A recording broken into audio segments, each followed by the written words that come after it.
The quarterback position dictates the NFL draft. It's like that every year, and 2023 is absolutely no different.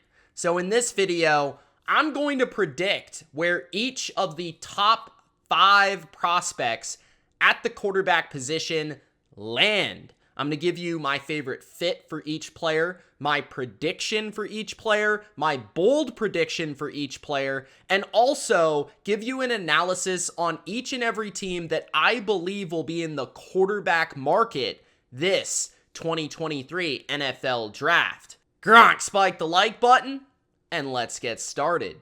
The quarterback needy teams for the 2023 NFL Draft, broken down into categories. So at the top, you have for sure will draft a quarterback. These 3 teams all land in the top 4. Obviously, Carolina, they traded up to the number 1 pick.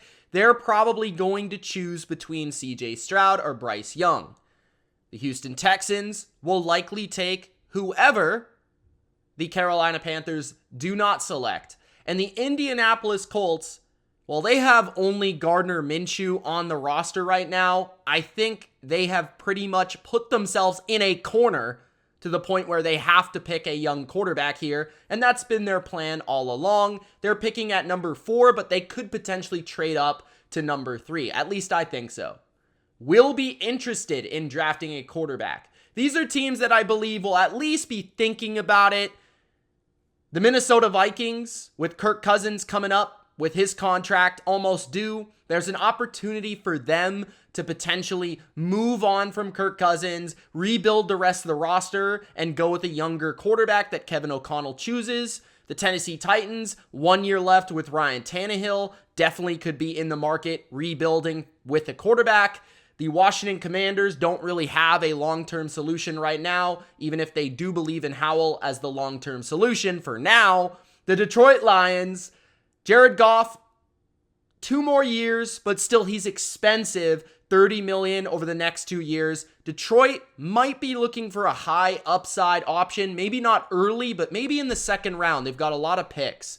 The Las Vegas Raiders certainly could be looking for a long-term quarterback behind Jimmy Garoppolo. The Tampa Bay Buccaneers, they need a franchise quarterback. Baker Mayfield isn't that guy. He's probably a bridge option, and Kyle Trask isn't the answer to me. So I believe they could very well shock everybody and pick a quarterback. The Atlanta Falcons, they've been very quiet. This is the team I believe would be in the market for Lamar, but they have not given us a signal that they will be. So could they look for an athletic quarterback in this class? It's possible. And sneaky quarterback needy teams, the Seattle Seahawks, the Baltimore Ravens, the New England Patriots, all teams that if they picked a quarterback given their current situations. Seattle, Geno Smith, is he the long-term guy? Is he not? Seattle's constantly flirting and thinking about picking quarterbacks. The Baltimore Ravens could be without Lamar Jackson. They would instantly need a long-term solution. And the New England Patriots have been talking about maybe trading Mac Jones if you believe Mike Florio, so I added them as well. Those are the teams, and those are their situations for 2023. Now let's move into the quarterbacks themselves. Let's begin with the guy that I believe will go first overall, and that is CJ Stroud. There has been some buzz for Bryce Young going first to the Carolina Panthers, especially as of late, but I'm buying CJ Stroud. I think his power throwing, his accuracy from the pocket, his size advantage over Bryce Young, and the upside of his mobility, I think is too much to pass on for a guy like Frank Reich, who I do believe prefers size, arm strength, and inside the pocket throwing to his quarterback position. So that's why I lean Stroud here to Carolina, but I don't see him getting past the 2nd pick in the draft to the Houston Texans. As I've stated, the Texans will take either quarterback, so his range is inside that top 2. My favorite fit for him is with Carolina because they've got a strong offensive line. He won't be under constant duress, which is one of the concerns for people coming out. And then also, he has a quarterback whisperer and a really comfortable quarterback situation under Frank Reich, McCown, and company. So it's going to be a great place for him to grow as a player. They should have a strong running game, a good defense. It's the more talented team. So CJ Stroud to Carolina makes perfect sense to me.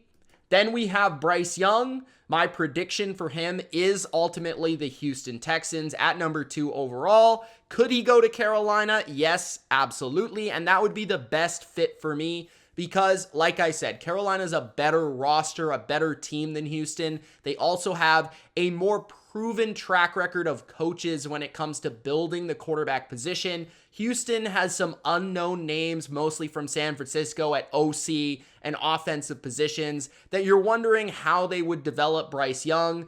But I will say in Houston, they do have a really underrated offensive line, especially at tackle, that should be able to protect Bryce Young in this league.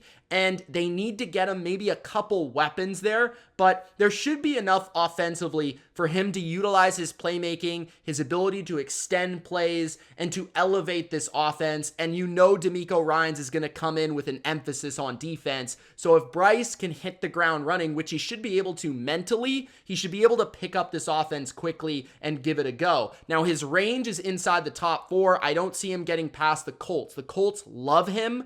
And I honestly think if he falls to 3, they're going to jump up to 3 to make sure no one else grabs him because they've already stated how much they love this guy. So he's going to one of these 3 teams without a doubt. I don't see him falling in this draft. Next, we have Anthony Richardson as my 3rd quarterback in this draft. Anthony Richardson is the first guy where I could see going to a variety of teams because I'm not sure where he's going to go exactly in terms of the range. I could see him being picked at number 4 to the Indianapolis Colts. I could see him going to the Falcons, the Seahawks even, maybe even the Lions. Who knows? Ultimately, my prediction is the Colts. I think it makes a lot of sense. The fit is perfect, and the prediction, it just makes a ton of sense because they need a quarterback, especially one with upside. They've been looking for a young guy that they can mold and develop. These Colts, they've been used to these older quarterbacks that have not been getting it done, especially athletically when you look at Matt Ryan. And then it's a perfect situation with Steichen there, who really elevated Jalen Hurts' game, developed him in Philadelphia, really played to his strengths as a passer, and I think they have enough on the O-line, obviously the running back, a couple receivers like Pittman. They have enough to work with where this could really be a dangerous offense in a year or 2 with Anthony Richardson, with a super high ceiling to compete with Trevor Lawrence in this division for a long time. And it's worth the swing given their history. It's also a rookie coach, so he's not going to go anywhere even if he screws this pickup. It's a bold prediction for Atlanta. I think they have been quiet on the quarterback front. I don't think they actually believe Desmond Ridder is the long-term solution, so I threw them out there as a team that makes a ton of sense. Athletically, Anthony Richardson fits the quarterback run offense that Arthur Smith really puts an emphasis on, and he would be a good fit there because he wouldn't have to really throw the ball a whole lot and be successful. His range, though, is all over the map. I could see him falling outside the top 10, but I think ultimately he does go inside that top 10 because I think at least one team will fall in love with his potential. Next, we have Will Levis of Kentucky. Will Levis could go to a variety of teams, a greater range than even Richardson because he does not have that super high ceiling that I think Richardson does. Will Levis, I think a team may like his personality, his toughness, the way he plays, obviously his experience at the college level, and I think they'll be gambling on what they saw last year as opposed to this year on the tape. But I look at Will Levis as a guy that would fit a few teams. I really like the Raiders and the Titans in particular as fits for this guy because of the style that he played at Kentucky. He was really good in the pocket off of power play action plays. He ran a very pro style offense that almost reminded me of Josh McDaniels' offense as a Pats fan myself. So I could see that fit. I personally am not the biggest fan of Will Levis, but I do think there will be at least one team that likes his size, his arm strength, and his toughness enough to pick him in the first round. So his range is all over the map in the first round. He could go at, number 6, 7, 5, who knows? But he could also go late. He could fall. He's the guy that I think could fall to the late first round. That's where I could see the Bucks scooping him up, where the Bucks are like in that 20 range, right? But this is a team that needs a long-term quarterback. We talked about that. They are not kidding themselves. They need a guy on a rookie contract to rebuild the rest of this roster that's getting older, and it's not Baker Mayfield, and it sure is not Kyle Trask. Also, on top of that, why I like the Bucks for Will Levis is Bruce Arians likes this type of quarterback, a big, tough pocket guy who can take hits in the pocket and make throws and has a strong arm. That's what they liked in Kyle Trask. Now, it wasn't correct, but that's what they liked. That's what they saw. I think they'll see similar things with Will Levis. Also, the GM, Jason Light, comes from New England, who typically over the years, Bill Parcells' tree, they like the big quarterback. They like the Phil Simms. And I think Will Levis does have some of those traits.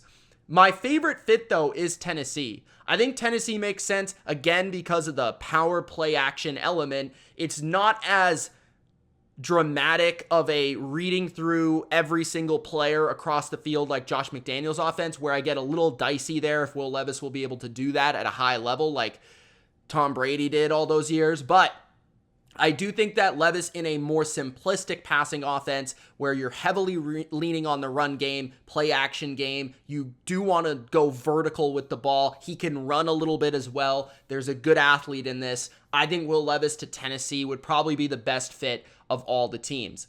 Then we have Hendon Hooker as the final quarterback that could go really early in this draft. And we've seen him mocked as high as number 5, I believe, to Seattle at times. So Hendon Hooker is somebody that a few guys really love.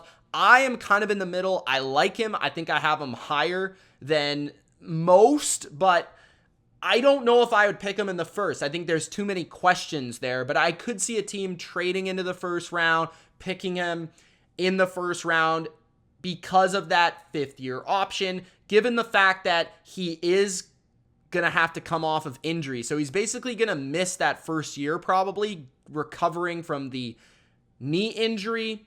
And then also, he's a little bit older, which makes it a little bit more dicey for teams to take a chance on him in the first round. So maybe he could be a guy that sneaks into the second round, and we're a little bit surprised he's still there.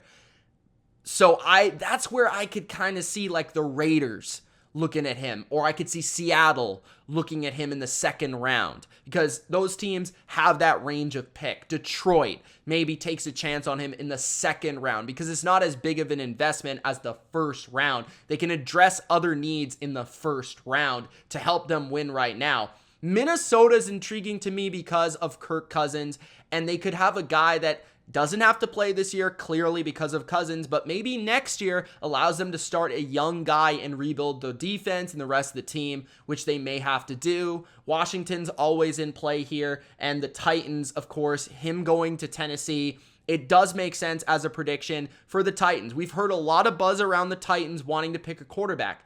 It could be Hendon Hooker. Maybe they're not sold on Richardson or Levis, and they don't want to go up in the draft to pick one, and Hendon Hooker could be the guy that's floating around maybe in the late first or the second round, and maybe they strike then. So I could see the Titans making a play for the guy that went to Tennessee. My bold prediction would be the Seahawks, but the range is all over the place. This guy could fall into the second, mid-second, even late second, given the medical and given the age. That's kind of a wild card that we may not really know how that's going to play in terms of the grades across the NFL.